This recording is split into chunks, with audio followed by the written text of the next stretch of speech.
Shalom Bapak, Ibu, Saudara-saudari dan anak-anak yang terkasih. Selamat beribadah di ibadah Minggu online GKI Prambanan. Bagi segenap anggota jemaat dan simpatisan GKI Prambanan dan juga jemaat yang lain yang bergabung bersama kami. Semoga ibadah ini dapat membawa berkat dan memperteguh iman percaya kita kepada Tuhan. Segala kemuliaan hanya bagi nama Tuhan kita Yesus Kristus. Tuhan memberkati kita sekalian. Ibadah Minggu 9 Mei 2021 dipimpin oleh Pendeta Yuniar Kartika Hapsari. Warta Jemaat dapat dibaca melalui Warta Jemaat online yang telah di-share di grup WhatsApp GKI Prambanan. Dengan bangkit berdiri, mari bersama-sama kita pujikan pujian KJ 18 1 dan 3, Allah hadir bagi kita.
Ibadah Minggu Paskah ke-6 ini berlangsung dengan pengakuan bahwa pertolongan kita adalah dalam nama Tuhan yang menjadikan langit dan bumi.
Jemaat silakan duduk kembali. Menjadi orang Kristen atau menjadi pengikut Kristus tidak hanya sekedar percaya lalu dibaptis dan selesai, tetapi harus dapat membuktikan dan memperlihatkan imannya dengan perbuatan nyata dengan memenuhi perintahnya, yaitu hidup mengasihi sesama. Mari jemaat kita menyanyikan PKJ 242 bait 1 sampai 2, Seindah Siang Disinari Terang.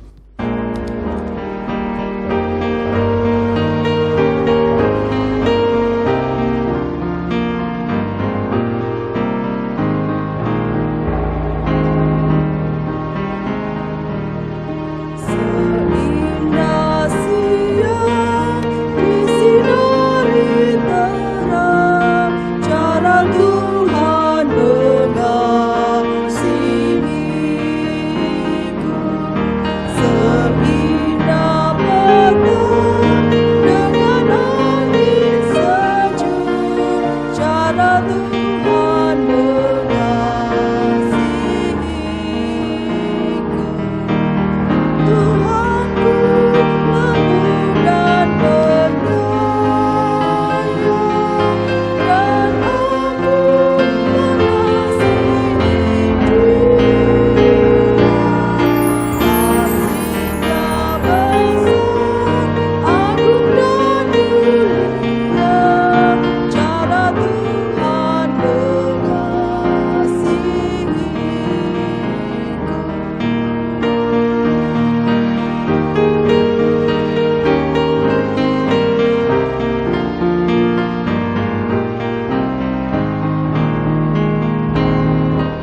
pengakuan dosa. Firman Tuhan mengatakan, demikianlah kita ketahui kasih Kristus, yaitu bahwa Ia telah menyerahkan nyawanya untuk kita. Jadi kita pun wajib menyerahkan nyawa kita untuk saudara-saudari kita. Barang siapa mempunyai harta duniawi dan melihat saudaranya menderita kekurangan, tetapi menutup pintu hatinya terhadap saudaranya itu, bagaimanakah kasih Allah dapat tetap di dalam dirinya? Anak-anakku, marilah kita mengasihi bukan dengan perkataan atau dengan lidah, tetapi dengan perbuatan dan dalam kebenaran. 1 Yohanes 3, 16 sampai dengan 18. Tidak ada seorang pun di antara kita yang sanggup melakukan firman Tuhan dengan sempurna. Kita lebih sering mengasihi diri sendiri daripada mengasihi Tuhan dan sesama. Maka mari kita nyatakan penyesalan dan pertobatan di hadapan Tuhan dan sesama melalui pujian NKB 122, 1 dan 2. Ku ingin berperangai.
Dalam nama Tuhan Yesus Kristus kami berdoa. Amin.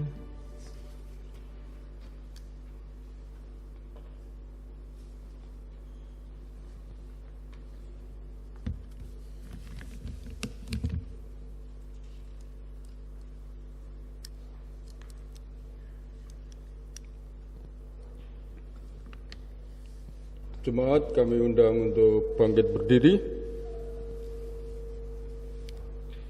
Berita anugerah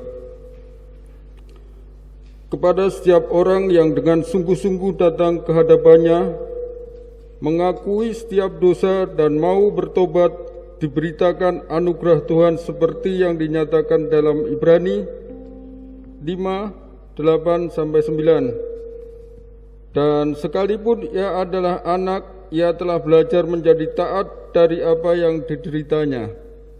Dan sesudah ia mencapai kesempurnaannya, ia menjadi pokok keselamatan yang abadi bagi semua orang yang taat kepadanya.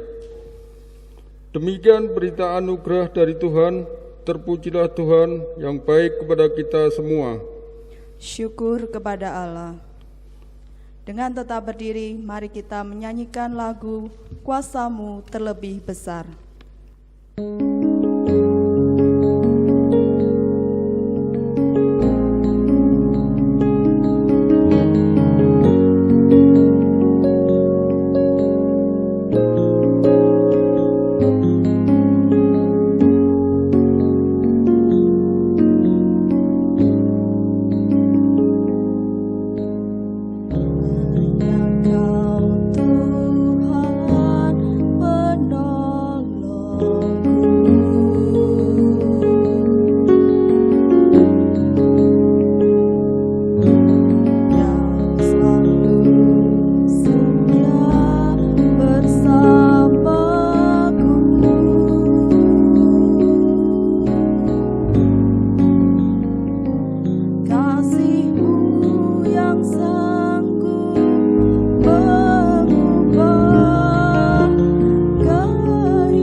Jemaat yang dikasihi Tuhan, marilah bersama-sama kita bersatu di dalam doa sebelum membaca dan merenungkan kebenaran sabda Tuhan. Kita berdoa. Ya Tuhan, kami mengucap syukur untuk kasih setia Tuhan di dalam kehidupan kami. Berkat yang senantiasa kami rasakan di sepanjang kehidupan kami. Pertolongan Tuhan yang tak pernah berhenti, dan juga pengampunan yang Tuhan berikan kepada kami. Saat ini bersama-sama Tuhan kami bersatu hati, kami mohon Roh Kudus memimpin kami dalam membaca kebenaran sabda-Mu, merenungkannya, dan juga berjuang di dalam kehidupan kami setiap hari. Kami mohon kiranya Engkau sendiri Tuhan yang memampukan kami untuk boleh melakukan kebenaran sabda-Mu. Dan kami bukan hanya menjadi pembaca firman Tuhan, tetapi kami semua boleh menjadi pelaku firman Tuhan di sepanjang kehidupan kami. Melakukannya dengan tulus dan sukacita, dan kami memohon Roh Kudus sendiri yang memimpin kami. Di dalam nama Tuhan Yesus Kristus kami berdoa dan memohon. Amin. Bacaan Injil diambil dari Injil Tuhan Yesus Kristus menurut Yohanes. Yohanes pasal 15 ayat 9 sampai 17. Yohanes 15 ayat 9 sampai 17 yang berbunyi demikian. Seperti Bapa telah mengasihi aku, demikianlah juga aku telah mengasihi kamu. Tinggallah di dalam kasihku itu. Jikalau kamu menuruti perintahku, kamu akan tinggal di dalam kasihku. Seperti aku menuruti perintah Bapa-Ku dan tinggal di dalam kasihnya. Semuanya itu kukatakan kepadamu, supaya sukacitaku ada di dalam kamu dan sukacitamu menjadi penuh. Inilah perintahku, yaitu supaya kamu saling mengasihi, seperti aku telah mengasihi kamu. Tidak ada kasih yang lebih besar daripada kasih seorang yang memberikan nyawanya untuk sahabat-sahabatnya. Kamu adalah sahabatku, jikalau kamu berbuat apa yang kuperintahkan kepadamu. Aku tidak menyebut kamu lagi hamba, sebab hamba tidak tahu apa yang diperbuat oleh tuannya. Tetapi aku menyebut kamu sahabat, karena aku telah memberitahukan kepada kamu segala sesuatu yang telah kudengar dari Bapa-Ku. Bukan kamu yang memilih aku, tetapi akulah yang memilih kamu. Dan aku telah menetapkan kamu, supaya kamu pergi dan menghasilkan buah, dan buahmu itu tetap. Supaya apa yang kamu minta kepada Bapa dalam namaku, diberikannya kepadamu. Inilah perintahku kepadamu, kasihilah seorang akan yang lain. Demikianlah Injil Tuhan Yesus Kristus. Yang berbahagia adalah kita yang mendengar firman Tuhan, menyimpan di dalam hati dan dengan sukacita melakukannya. Haleluya.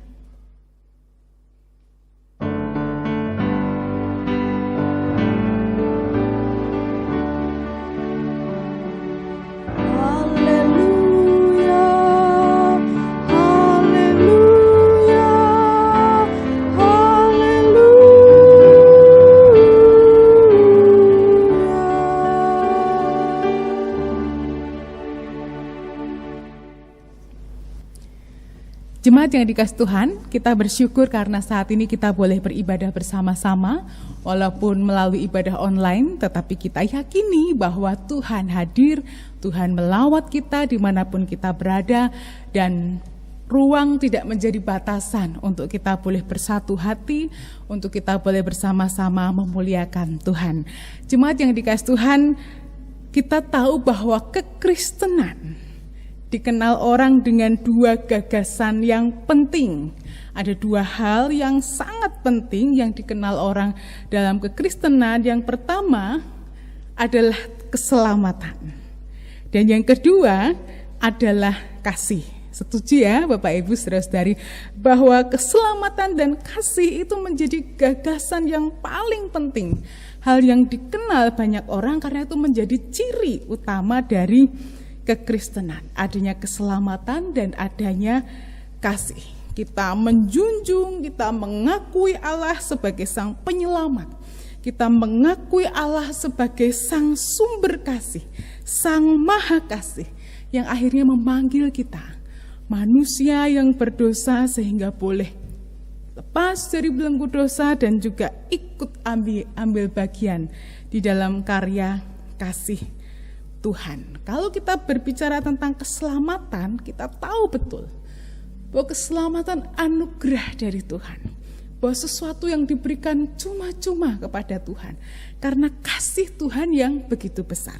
Kalau kita berbicara tentang kasih, kita juga memahami, kita juga merasakan bahwa Tuhan itu sumber kasih, selalu mengiring kehidupan kita dan menolong. Tetapi kalau kita ditanya, selama ini mudah atau susah untuk mempraktekkan kasih? Nah, ini menjadi ciri khas kekristenan. Tapi apakah melakukan kasih itu menjadi hal yang mudah? Bapak, Ibu, saudara-saudari dan saya harus menyadari, melihat diri kita, apakah selama ini mudah kita lakukan, atau jangan-jangan kita belum sepenuhnya dapat melakukan kasih, memberikan kasih kepada sesama kita. Ayo jujur ya, mudah atau sulit melakukan kasih? Kita mengatakan mudah, karena memang kasih itu Tuhan sendiri yang mengajarkan kepada kita. Tapi kalau ditanya, bisakah mengasihi ketika berhadapan dengan orang yang pernah menyakiti kita? Bisakah kita terus mengasihi kalau kita berjumpa dengan orang yang terus-menerus mengecewakan kita? Bisakah kita mengasihi orang-orang yang mengkhianati kita? Bisakah kita mengasihi orang-orang yang selama ini pernah merugikan kita? Kita sering berpikir, aduh, disakiti dengan orang itu lagi, nanti kalau kita baik kita disakiti lagi. Kita baik dengan dia, wah dia tuh suka mengecewakan, apa-apa yang kita lakukan tuh gak pernah baik di depan matanya gitu ya, membuat hati kita kecewa. Wah, kita nih dikhianati. Kalau datang nyeritain orang lain, waduh, kepada kita begitu luar biasa. Tapi ternyata di luaran dibalik lagi, ya kita yang diceritain gitu ya, atau orang yang pernah merugikan kita. Kita mungkin berpikir berkali-kali untuk bisa memberikan kasih, melakukan kasih kepada orang-orang yang pernah menyakiti kita. Tapi kenyataannya Bapak Ibu Saudara-saudari, bahwa melakukan tindakan kasih adalah sesuatu yang menjadi hal wajib yang harus kita lakukan. Kita tahu bersama-sama bahwa Tuhan sudah mengajarkan kepada kita, dan sebagai murid-murid Tuhan tentunya kita juga diajak untuk terus melakukan apa yang menjadi perintah dan juga ajakan Tuhan Yesus kepada kita, yaitu untuk saling mengasihi kepada orang lain, berbagi kasih kepada orang lain. Nah, mengapa mengasihi orang lain itu penting? Bapak Ibu Saudara-saudari, Albert Nolan di dalam bukunya Jesus Today, dia mengatakan bahwa dunia ini sedang mengalami krisis individualis, bahwa dunia ini sedang mengalami krisis individualis. Semakin banyak orang menjadi egois, peduli hanya kepada kepentingan sendiri atau kepentingan kelompok dan bagiannya sendiri. Nah, orang-orang yang mulai egois, hanya peduli kepada keinginan sendiri atau kelompoknya, membuat dunia mengalami krisis cinta kasih. Jadi dimulai dari pribadi-pribadinya, sehingga membuat orang kehilangan cinta kasih. Dan dunia pun menjadi dampak dari krisis itu. Jadi dunia menjadi krisis cinta kasih. Kalaupun orang melakukan cinta kasih tak lagi tulus. Banyak di luaran sana yang penuh perhitungan. Kalau kamu baik sama aku lebih baik. Kalau kamu jahat sama aku bisa lebih jahat dari kamu. Jadi apa yang kamu lakukan padaku dapat aku lakukan kembali kepadamu. Orang berpikir bahwa itu adalah hal yang baik, menjadi begitu terbatas. Aku bisanya ya seperti ini, ya sudah.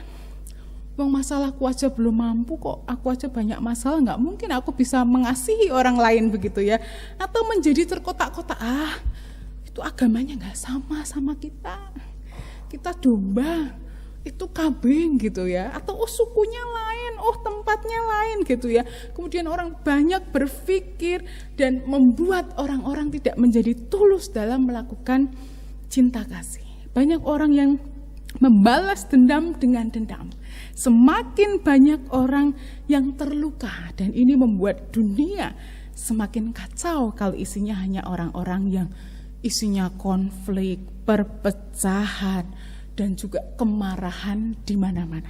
Nah, hal ini juga bisa berdampak di dalam kehidupan gereja. Jadi tidak hanya kehidupan pribadi, kehidupan masyarakat, lalu kita berbicara tentang dunia yang sudah mulai krisis karena banyak orang yang individu, merasa individualis. Lalu ini pun mungkin bisa terjadi di dalam kehidupan iman atau gereja. Orang tak lagi tulus kalau ikut ibadah, persekutuan, karena apa? Nggak enak, sudah diajak-ajak gitu ya, sudah di WA, sudah di SMS, rikoh ya, pekewoh, bukan karena saya rindu kepada Tuhan maka saya beribadah, bukan karena saya rindu kepada Tuhan maka saya mencari, tapi karena itu. Lalu setelah itu, karena hanya ewoh dan pekewoh itu, kemudian ketika ada sesuatu yang membuat kita tidak enak hati, dengan mudah kita bisa kagul, kita bisa kecewa, kita bisa undur, kita bisa melupakan bahwa panggilan kita adalah untuk saling mengasihi seperti apa yang telah kita baca di dalam bacaan Injil kita hari ini. Bahwa kita lupa kehidupan yang sudah diselamatkan itu harus diisi dengan cinta kasih kepada sesama dan juga mengasihi Tuhan dengan tulus. Nah, hari ini Bapak Ibu Saudara-saudari, di dalam Minggu Paskah ke-6 ini kita bersama-sama menghayati tema dipersatukan dalam sang pokok anggur. Tema ini menjadi sangat penting. Jangan-jangan sebagai pribadi, jangan-jangan sebagai gereja kita tidak bertumbuh sebagai semestinya kita lakukan. Jangan-jangan sebagai gereja kita tidak saling melengkapi, tetapi kita saling menilai saja, kemudian kenapa begini, kenapa begitu, pelayanan kenapa begini, pelayanan kenapa begitu, kemudian kita merasa tidak puas, dan perpecahan itu bisa hadir di dalam kehidupan iman kita, bahkan kehidupan bergereja kita. Nah, hari ini bersama-sama di dalam Yohanes 15 ayat 9-17 kita melihat bahwa Tuhan Yesus sendiri menggambarkan kemanunggalan atau kesatuan relasinya dengan Bapa sebagai relasi kasih. Jadi Bapa dan Tuhan Yesus Kristus sendiri relasinya adalah relasi kasih. Seperti Bapa dan anak yang menyatu di dalam kasih. Digambarkan bahwa Tuhan Yesus sendiri itu ada bersama-sama dengan Bapa, bahwa Bapa telah mengasihi aku, demikian juga aku mengasihi kamu, tinggallah di dalam kasihku, di ayat 9. Kalau kita membaca bagian ini Bapak Ibu, sebenarnya ini bukan gambaran yang pas. Kalau Tuhan Yesus menggambarkan seperti Bapa telah mengasihi aku, betul. Mengapa begitu? Karena Yesus adalah bagian dari Allah sendiri dan juga menjadi sang Allah anak, Allah putra itu. Lalu Tuhan Yesus menyambungkan itu, digabungkan. Demikianlah juga aku mengasihi kamu. Menurut Bapak Ibu saudara-saudari, jomplang enggak? Kalau Allah dan anak itu saling mengasihi menjadi satu, itu hal yang memang seharusnya. Tapi kalau Tuhan Yesus menggambarkan bahwa demikianlah juga aku mengasihi kamu, kita tuh mestinya tersentak. Kita mestinya kaget. Siapa aku? Siapa saya? Kok Tuhan Yesus menggambarkan relasi kasihnya dengan Bapa itu menggambarkan seperti Tuhan Yesus sendiri mengasihi kita. Lalu kita siapa? Wong tadi ciri kekristenan itu ada keselamatan dan kasih. Kita sudah diselamatkan saja kita susah untuk berbuat kasih. Tapi kenapa Tuhan mengatakan bahwa kita sama, relasinya seperti relasi Bapa dan anak, menyatu dengan murid-muridnya. Ini adalah hal yang luar biasa bagi kita, Bapak Ibu Saudara-saudari, betapa berharganya kita di mata Tuhan. Betapa kita betul-betul dikasihi sehingga disejajarkan. Demikian juga aku mengasihi kamu. Ini menjadi hal yang sangat menarik dan menggugah kita. Oh, ternyata kehidupan yang selama ini sering kita keluhkan, sering kita merasa kecewa, bahwa kita tidak berdaya, apalagi dalam kondisi COVID seperti ini, pembatasan sosial, tidak bisa pergi ke sana sini, semua berubah. Tetapi ternyata kita melihat bahwa kehidupan kita adalah kehidupan yang berharga, karena Tuhan mengasihi kita. Tuhan Yesus juga mengatakan, jikalau kamu menuruti perintahku, kamu akan tinggal di dalam kasihku, seperti aku menuruti perintah Bapakku dan tinggal di dalam kasihnya. Siapa orang yang tidak mau tinggal di dalam kasih Tuhan? Wah, karena kasih Tuhan itu kan indah, luar biasa. Semua mau ya, tapi yang depannya mau. Sebelum itu, jikalau kamu menuruti perintahku. Kalau ada jikalau itu kan artinya itu adalah sesuatu yang harus dilakukan dulu. Jikalau itu syaratnya. Kalau menuruti perintahku, kamu akan tinggal di dalam kasihku. Banyak orang yang maunya tinggal dalam kasih saja, tetapi susah untuk melakukan perintah Tuhan. Nah, Tuhan Yesus memberikan contoh sendiri. Seperti aku menuruti perintah Bapakku. Dilanjutkan, dan tinggal di dalam kasihnya. Kalau mengikuti perintah Tuhan bukan untuk sesuatu yang memberatkan kita, tapi justru kita akan mendapatkan hal yang baik. Di ayat 11 dikatakan, semua aku katakan kepadamu supaya sukacitaku ada di dalam kamu dan sukacitamu menjadi penuh. Kalau kita menuruti perintah Tuhan, maka kita akan sukacita penuh. Dan yang kedua, kita tinggal di dalam kasihnya. Bukan memberatkan kita. Biasanya kalau ada perintah itu kan misalnya, ambilin itu dong, tolong ke sana dong, tolong ini dong gitu ya. Berarti kan ada sesuatu yang menjadi kepentingan dari yang memerintah, sehingga meminta orang lain untuk melakukan. Ambilin remote dong, tolong jemurannya diangkat, matiin kompor dong gitu ya. Jadi orang yang meminta itu yang punya kepentingan biasanya, lalu meminta orang lain untuk melakukan. Tetapi perintah yang Tuhan lakukan, kepentingannya justru ada pada yang diminta untuk menuruti perintahnya.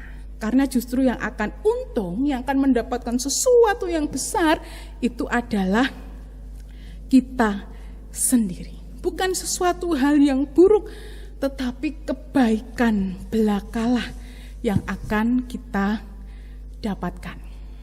Kalau kita berbicara tentang perintah Tuhan, kita akan mendapatkan sukacita, kita akan tinggal di dalam kasih Tuhan.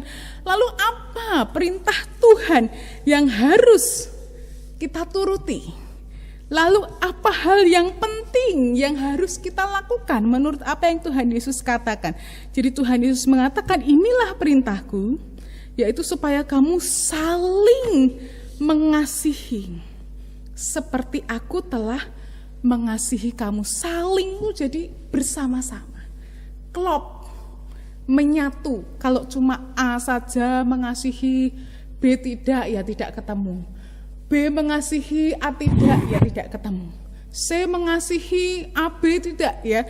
Jadi harus klop, harus bersama-sama, harus ketemu. Tuhan Yesus pun memberikan gambaran contoh seperti aku telah mengasihi kamu. Jadi kasihnya seperti apa ya? Seperti kasihnya Tuhan kepada murid-muridnya saat itu yang menerima berita ini. Dan sama juga seperti kita yang saat ini juga menerima firman ini, yang menerima perkataan Tuhan Yesus saat ini. Sama seperti aku telah mengasihi kamu. Sulit gak bagi Tuhan Yesus mengasihi murid-muridnya? tidak mudah sebagai manusia, apalagi kalau kita ada di posisi Tuhan Yesus, Bapak Ibu Saudara-saudari, dengan muridnya kemana-mana, masih ada yang tidak percaya, ada yang mengkhianati, ada yang menjualnya, kemudian ada yang penuh keraguan-raguan, tetapi Tuhan masih terus mengasihi. Nah, begitu juga dengan kita. Ketika kita melakukan kasih kepada orang lain, yang kita kasihi itu belum menunjukkan tanda-tanda kasih yang sama, kita belajar seperti Tuhan Yesus yang telah mengasihi kita. Ditunggu dulu. A sudah mengasihi, B belum, ditunggu dulu. Sampai klop. B mengasihi, kalau A tidak menunggu, A sudah give up dulu, sudah tidak mau mengasihi, sudah menyerah, nggak bisa. Tetapi saling itu untuk bisa bersama-sama. Nah, Tuhan Yesus juga mengatakan saling mengasihi, dan juga hal yang penting yang kita terima di dalam Injil kita ketika Tuhan Yesus mengatakan, tidak ada kasih yang lebih besar daripada kasih seorang yang memberikan nyawanya untuk sahabat-sahabatnya. Kalau kita membaca ini, berarti kan itu Tuhan Yesus ya, nganggap kita sahabat. Oh ya betul. Lalu memberikan nyawanya bagi sahabat-sahabatnya. Oh betul. Lalu kita berpikir bahwa kalau kata-kata itu ya isinya pengorbanan Yesus di kayu salib yang waktu itu beberapa minggu lalu kita peringati di dalam Jumat Agung ya. Kemudian Yesus bangkit dalam Paskah. Oh berarti harus memberikan nyawanya. Lah apa kita harus seperti itu? Disalib juga? Yo tidak. Memberikan nyawanya seperti apa? Jadi bagian ini kalau kita lihat lebih utuh, Bapak Ibu Saudara-saudari, bisa diartikan bahwa memberikan nyawanya itu memberikan hidup seluruhnya. Nah, Yesus kan tidak tiba-tiba lahir kemudian disalib ya, tapi memberikan seluruh hidupnya sampai pada akhirnya, pada di titik darah penghabisan, di ujung kehidupannya, maka memberikan dirinya, memberikan nyawanya, rela mati. Itu panggilan dari Tuhan Yesus. Lebih sulit mana kalau kita ditanya, mati bagi Tuhan atau hidup bagi Tuhan? Lebih sulit mana? Mati untuk Tuhan atau hidup untuk Tuhan? Orang sering berpikir, lebih sulit itu mati bagi Tuhan ya. Kalau mati bagi Tuhan tuh hal yang sudah ngampar-ampar gitu ya. Itu pengorbanan yang luar biasa gitu. Tapi ternyata tidak, Bapak Ibu Saudari. Lebih sulit hidup bagi Tuhan. Mati bagi Tuhan itu gampang. Kalau sudah frustasi, kehidupan ekonomi, relasi sosial, masyarakat, kita dibutakan dengan pemikiran kita, kita bisa masuk bergabung dengan kelompok radikal. Kita bisa mengatasnamakan keimanan tertentu kita. Kita tidak takut mati, kita tidak takut menciderai orang-orang yang kita kasihi ya, karena ada orang yang mati membawa keluarganya, juga anak istrinya, juga tidak takut untuk melukai orang lain, kemudian mau menjadi mempelai aksi bom bunuh diri dan lain-lain, seolah-olah itu hal yang sudah paling tinggi tingkatnya di dalam hidup bagi Tuhan, melakukan sesuatu bagi Tuhan. Tapi itu justru hal yang tidak lebih sulit.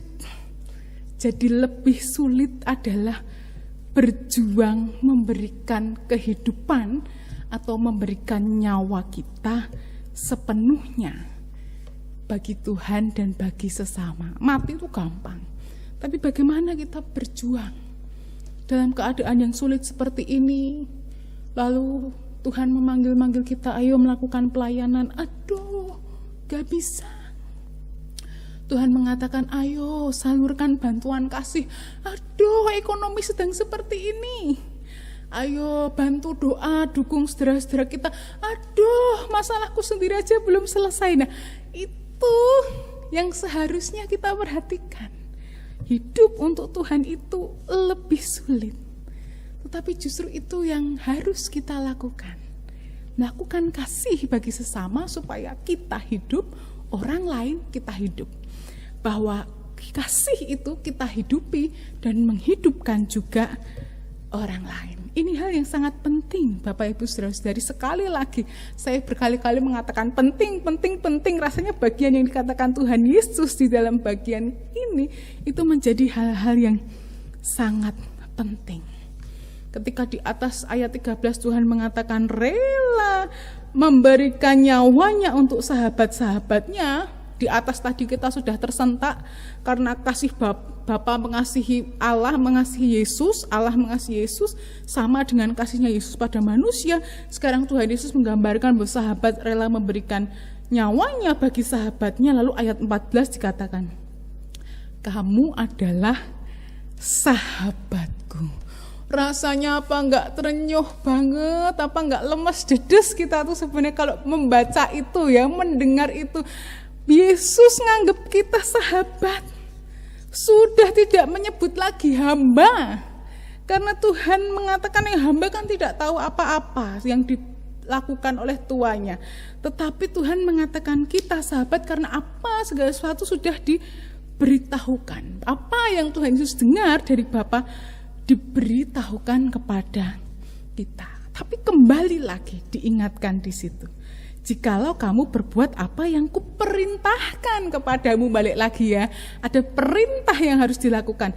Kamu adalah sahabatku jikalau. Jadi syaratnya kalau kita berbuat apa yang diperintahkan Tuhan kepada kita. Konteks hari ini adalah saling mengasihi. Nah, ini menjadi sesuatu yang membuat kita terharu semestinya, Bapak Ibu Saudara-saudari. Kita diperlakukan Tuhan begitu luar biasa. Padahal kalau kita mau jujur, seringkali kita tidak memperlakukan Tuhan dengan luar biasa juga. Biasa-biasa juga. Kita melakukan sesuatu yang biasa-biasa, bahkan kadang tidak ada pengorbanan yang kita lakukan untuk Tuhan. Waktu belum pandemi kita mau ibadah, ya sudah ibadah biasa saja. Kita lupa bahwa kita lakukan itu karena kita bersyukur untuk kebaikan Tuhan. Saat pandemi, ketika ibadahnya online, ada juga yang masih merasa sedih, kemudian kecewa, pengen datang ke gereja, pengen ibadah sebentar. Kalau boleh onsite, nanti boleh onsite seperti waktu lalu. Nanti kalau suruh online, ya online dulu. Nanti suatu saat ke depan Tuhan atur bagaimana kita ikuti. Yang penting mempertahankan dan memelihara kehidupan itu lebih penting daripada kumpul-kumpul dengan resiko yang luar biasa besar. Tapi sekarang kan sudah mulai ada vaksin dan lain-lain, sudah banyak juga yang divaksin. Jadi membuat kita lega, ada titik terang bahwa kehidupan kita ke depan lebih baik lagi. Kadang kita biasa-biasa aja pada Tuhan, ibadah minggu online. Kalau ibadahnya jam 9, kita bisa ibadah tuh jam 9 malam, harusnya 9 pagi. Kalau harusnya itu hari Minggu, kita bisa ibadah tuh Minggu malam, Senin pagi, dan yang lain-lain gitu ya. Kadang kita suruh berdiri ya nggak berdiri, suruh duduk ya tetap duduk. Kita berdoa bisa sambil ini itu. Kadang kita tidak melakukan sesuatu yang besar untuk Tuhan. Tapi Tuhan mengatakan bahwa hidup kita luar biasa dikasihi, dan ada perintah yang harus kita perjuangkan. Nah, Tuhan sangat mengasihi kita, ingin kita hidup mengikuti perintah Tuhan sendiri. Sekalipun kalau harus jujur kita ini tidak pantas, tetapi kita dilayakkan. Nah, hari ini pertanyaan bagi kita saat ini, sejauh mana kita memperjuangkan kesatuan di dalam semangat kasih, khususnya gereja kita?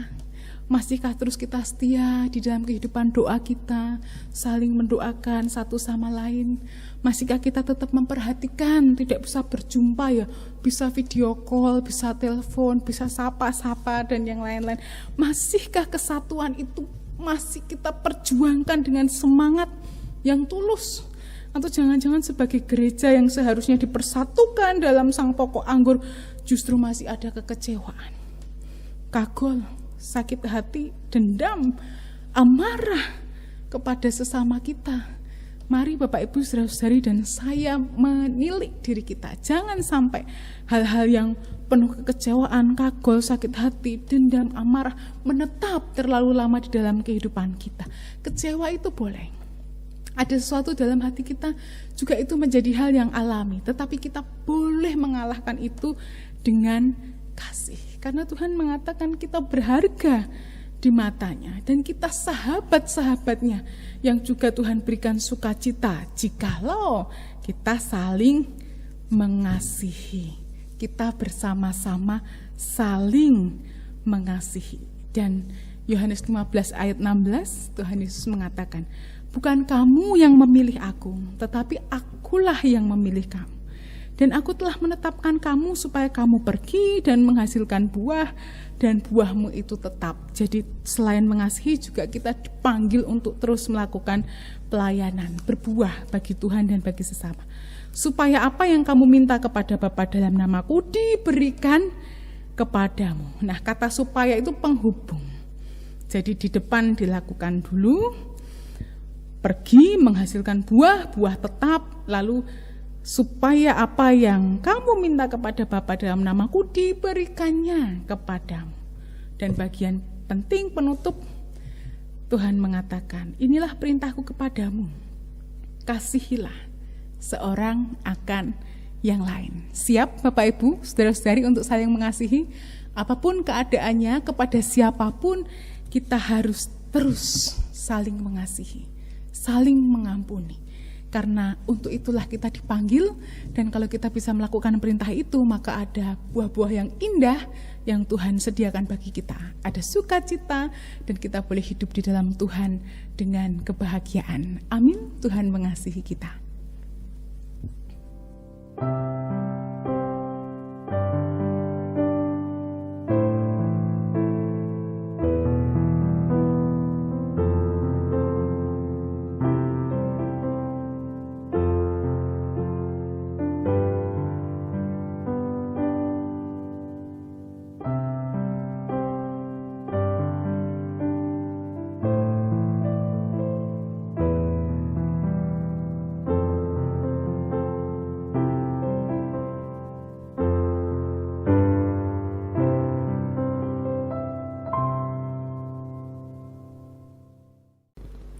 Jemaat diundang untuk bangkit berdiri. Bersama dengan umat Allah di sepanjang masa, mari kita ikrarkan dan kita teguhkan kembali akan apa yang kita imani dengan bersama mengucapkan pengakuan iman rasuli. Yang demikian, aku percaya kepada Allah, Bapa yang Maha Kuasa, Khalik langit dan bumi, dan kepada Yesus Kristus, anaknya yang tunggal Tuhan kita, yang dikandung daripada Roh Kudus, lahir dari anak darah Maria, yang menderita sengsara di bawah pemerintahan Pontius Pilatus, disalibkan, mati dan dikuburkan, turun ke dalam kerajaan maut. Pada hari yang ketiga, bangkit pula dari antara orang mati, naik ke surga, duduk sebelah kanan Allah, Bapa yang Maha Kuasa, dan dari sana ia akan datang untuk menghakimi orang yang hidup dan yang mati. Aku percaya kepada Roh Kudus, gereja yang kudus dan persekutuan orang kudus, pengampunan dosa, kebangkitan orang mati, dan hidup yang kekal. Amin. Silakan duduk kembali. Mari jemaat Tuhan, bersama-sama kita menaikkan doa syafaat kita berdoa.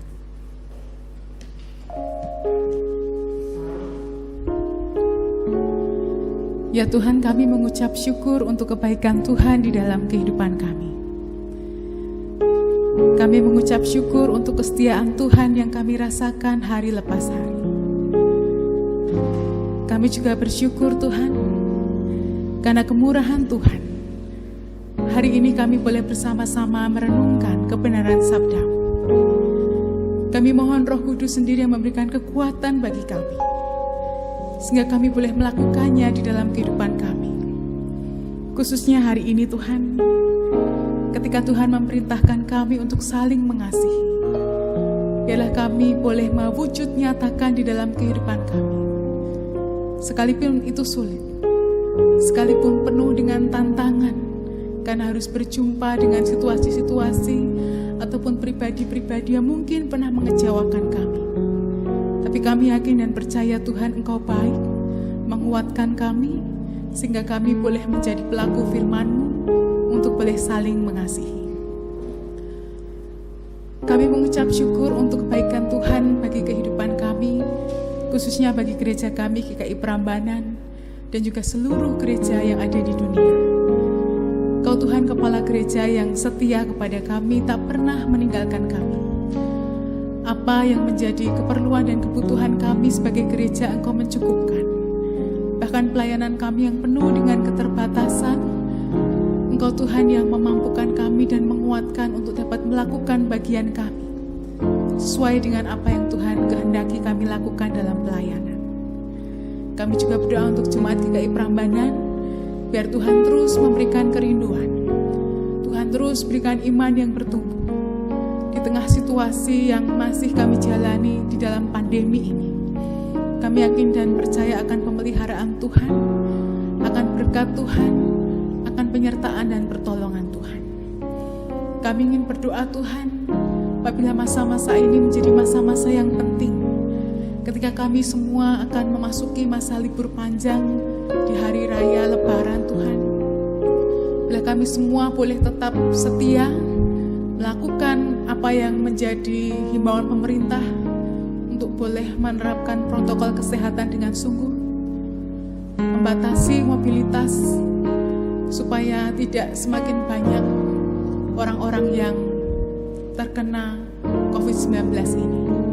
Biar orang terus sadar akan kesehatan dan juga mengusahakan yang terbaik untuk dirinya, juga untuk setiap orang yang ada di sekitarnya. Kami juga saat ini teringat Tuhan akan negara-negara yang mulai merasakan gelombang kedua COVID ini Tuhan. Banyak warga yang berjatuhan menjadi korban, dan negara-negara tetangga sahabat kami mulai kewalahan, dan Tuhan menolong untuk usaha menyembuhkan para pasien, dan penambahan jumlah kasus juga tidak begitu banyak. Dan kami juga serahkan bangsa negara kami supaya tetap Tuhan berkati, Tuhan lindungi, khususnya di dalam masa pandemi ini. Bersama-sama kami bersatu hati, kami teringat dan mendoakan saudara-saudara kekasih kami yang saat ini sedang bergumul dalam sakit penyakit. Engkau Tuhan melawat, Engkau berikan kekuatan kesehatan, Engkau berikan kesabaran dan pemulihan bagi mereka supaya boleh kembali sehat dan terus berjuang bersama dengan Tuhan untuk boleh melewati pergumulan ini, khususnya dalam masalah kesehatan bersama dengan Tuhan. Bagi mereka yang berulang tahun, kami bersyukur Tuhan menambahkan usia pada mereka, dan biarlah Tuhan juga menambahkan berkat dan sukacita bagi mereka. Dan biarlah mereka merespon pertambahan usia ini dengan semakin dewasa dalam iman, semakin mengasihi Tuhan dan mengasihi sesama. Kami berdoa Tuhan untuk setiap pergumulan yang kami alami. Kami yang saat ini masih bergumul dengan belajar online, belajar daring dari rumah. Untuk kami yang harus mendampingi anak-anak, cucu kami yang belajar online, Tuhan berikan hikmat, kesabaran bagi kami. Dan bagi anak-anak kiranya juga boleh belajar dengan sungguh dan boleh mendapatkan pendidikan yang terbaik, boleh belajar dengan baik untuk masa depan mereka. Kami yang bergumul di dalam permasalahan ekonomi kami, usaha yang kami jalankan mungkin tidak selancar waktu-waktu sebelumnya, pekerjaan yang kami lakukan juga tidak seperti masa-masa lalu sebelum masa pandemi, ataupun ketika kami harus berjualan, Tuhan, kami serahkan semuanya dalam kuasa Tuhan, bahwa Engkau sumber berkat akan mencukupkan berkat bagi kami. Engkau yang terus akan memelihara kehidupan kami. Kami yang saat ini sedang ada di dalam pergumulan relasi bersama dengan pasangan hidup kami, mungkin anggota keluarga kami, ataupun rekan sekerja kami, atau dengan orang-orang ada di sekitar kami. Biarlah Tuhan menolong kami supaya pergumulan ini segera lalu. Dan untuk pergumulan kami dalam mencari pasangan hidup, mendambakan buah hati, kami yang rindu untuk mendapatkan pekerjaan atau membuka lapangan kerja baru, biarlah Tuhan memberkati dan menolong kami. Dan juga untuk pergumulan kami yang lain, kami serahkan dalam kuasa Tuhan. Engkau ada bersama dengan kami, memberikan kekuatan bagi kami. Kami juga berdoa Tuhan untuk saudara-saudara kami yang menjadi korban bencana, baik yang ada di Kalimantan Selatan, yang ada di Sulawesi Barat, yang ada di daerah NTT, di daerah Malang dan sekitarnya, juga daerah-daerah lain. Kau menolong, Kau memelihara, Kau senantiasa memperhatikan kebutuhan mereka. Uluran tangan kasih-Mu boleh mereka rasakan, dan Engkau senantiasa memberikan yang terbaik bagi mereka sekalipun ada di dalam masa derita. Inilah doa syafaat kami Tuhan. Bersama-sama kami menutup syafaat kami dengan menyanyikan doa Bapa kami.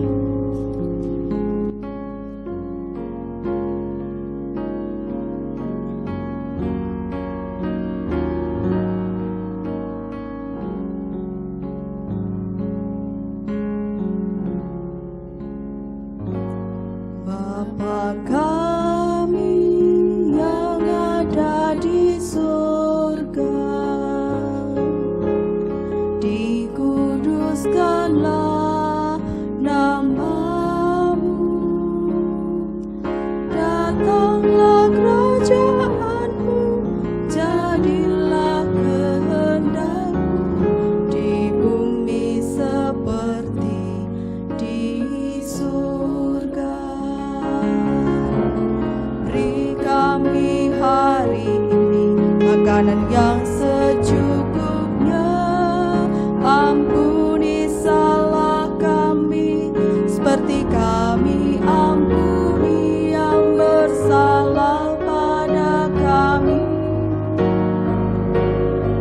Jangan bawa kami dalam pencobaan, melainkan lepaskan kami dari yang jahat. Sebab Allah yang punya kerajaan dan kuasa dan kemuliaan sampai selama-lamanya.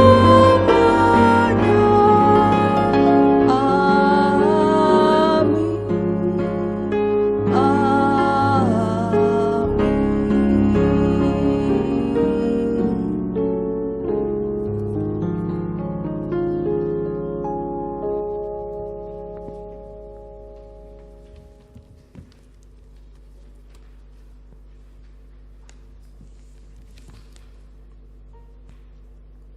Ungkapan syukur yang kita nyatakan dalam ibadah dengan persembahan saat ini, kita landasi firman Tuhan yang menyatakan, "Berbahagialah orang yang murah hatinya, karena mereka akan beroleh kemurahan."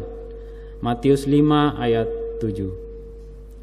Marilah kita ungkapkan rasa syukur kita dengan memberi persembahan yang dapat ditransfer melalui Bank Mandiri dengan nomor 1380017102679 atau dimasukkan di kotak persembahan yang tersedia di kantor Gereja GKI Prambanan. Marilah kita pujikan nyanyian NKB 134 bait 1 dan 2, "Terima kasih ya Tuhanku."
Jemaat, marilah kita bangkit berdiri. Kita akan berdoa dan mendoakan persembahan kita. Kita berdoa. Ya Tuhan Allah Bapa kami yang bertahta dalam kerajaan surga, kepadamu ya Tuhan saat ini kembali kami datang mengucap syukur dan berterima kasih kepadamu ya Tuhan, untuk setiap anugerah, pertolongan, berkat, serta kemurahan Tuhan yang Tuhan nyatakan dalam kehidupan kami.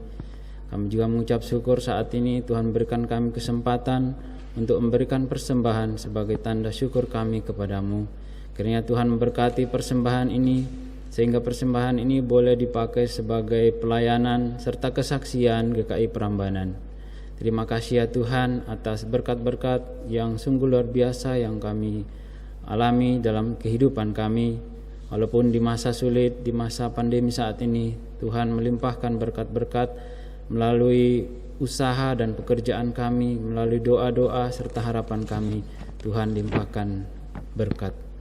Terima kasih Tuhan. Kami juga berdoa untuk penatua yang telah diberi kesempatan untuk mengelola persembahan ini. Kiranya Tuhan berikan hikmat, kebijaksanaan, sehingga boleh mengelola persembahan ini dengan sebaik-baiknya, terlebih hanya untuk kemuliaan dan kebesaran nama-Mu saja ya Tuhan. Terima kasih Tuhan. Inilah doa dan permohonan kami yang kami bawa kepadamu melalui Tuhan kami Yesus Kristus, Tuhan dan Juru Selamat kami yang hidup. Amin. Dengan tetap berdiri, kita akan menyanyikan Kidung Jemaat 426 bait 1 dan 3, Kita Harus Membawa Berita.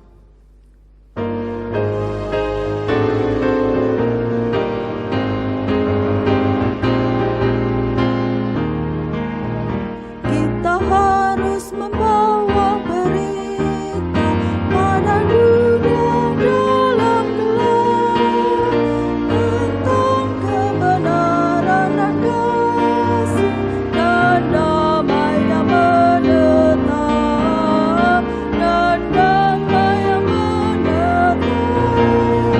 Karena gelap jadi remang pagi dan remang jadi siang terang, kuasa Kristus kan nyata damai dan cemerlang.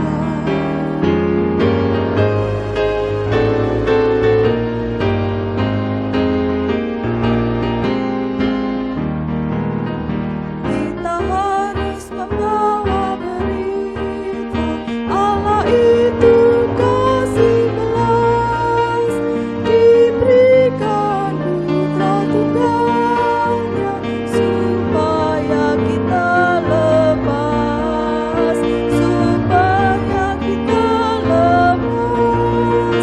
Karena gelap jadi remang pagi dan remang jadi siang terang, kuasa Kristus kan nyata damai dan cemerlang.